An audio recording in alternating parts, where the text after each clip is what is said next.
سبحان اللہ۔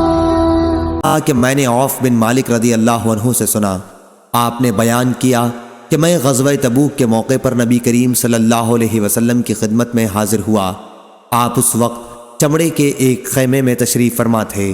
آپ صلی اللہ علیہ وسلم نے فرمایا کہ قیامت کی 6 نشانیاں شمار کر لو: میری موت، پھر بیت المقدس کی فتح، پھر ایک وبا جو تم میں شدت سے پھیلے گی جسے بکریوں میں طاعون پھیل جاتا ہے، پھر مال کی کثرت اس درجے میں ہوگی کہ ایک شخص 100 دینار بھی اگر کسی کو دے گا تو اس پر بھی وہ ناراض ہوگا، پھر فتنہ اتنا تباہ کن عام ہوگا کہ عرب کا کوئی گھر باقی نہ رہے گا جو اس کی لپیٹ میں نہ آ گیا ہو، پھر صلح جو تمہارے اور بنی الاصفر نصارائے روم کے درمیان ہوگی، لیکن وہ دغا کریں گے اور ایک عظیم لشکر کے ساتھ تم پر چڑھائی کریں گے۔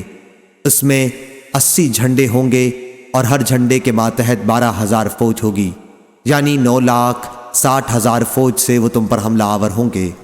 صحیح بخاری حدیث نمبر 3176۔